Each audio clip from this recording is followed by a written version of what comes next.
दावत इस्लामी मरकजी मजलिसी शुरा के रुकन अलहाज अब्दुल हबीब अत्तारी ने कहा कि रवां साल शजरकारी मुहिम के सिलसिले में मुल्क भर में 15 लाख पौधे लगाए जाएंगे। गुज़िश्ता 3 सालों के दौरान 25 लाख पौधे लगाए हैं, जिनकी देखभाल भी की गई।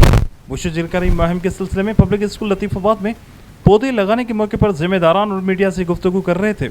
इस मौके पर सिंध के निगरान रुकन शुरा कारी मोहम्मद अयाज अत्तारी, मेट्रोपॉलिटन सिटी के निगरान principal public school professor Nasiruddin Sheikh, सूबाई मुहतसिब regional Hyderabad Abdul Wahab Memon, media department के जिम्मेदारान भी मौजूद थे।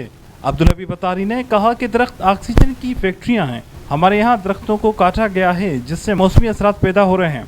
हमारा काम पौधे लगाकर महज कारकर्दगी बनाना नहीं, बल्कि हमारा नारा है कि पौधा लगाना दरख्त बनाना है। उनका मजीद कहना था कि आज पब्लिक स्कूल में हुज़ूर पुरनूर सल्लल्लाहु अलैहि वसल्लम खुलफाए राशिदीन, अशरा मुबशरा शोहदाए करबला समेत दीगर नेक हस्तियों के लिए इसाले सवाब की नीयत से पौधे लगाए हैं।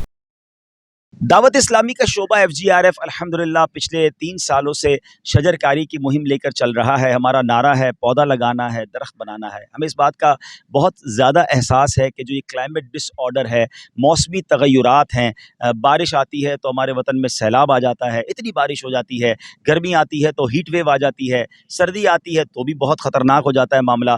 तो हमने जब इसको स्टडी किया तो पता चला कि ये सब हो रहा है, उसकी एक बड़ी वजह प्लांटेशन जो है उसका काटना है, दरख्तों का काटना है, फॉरेस्ट का कम हो जाना है। तो यूँ समझिए कि अपने हाथों हमने ये काम किया है, लेकिन अब भी देर नहीं हुई है। तो अल्हम्दुलिल्लाह FGRF ने नारा लगाया, पौधा लगाना है, दरख्त बनाना है।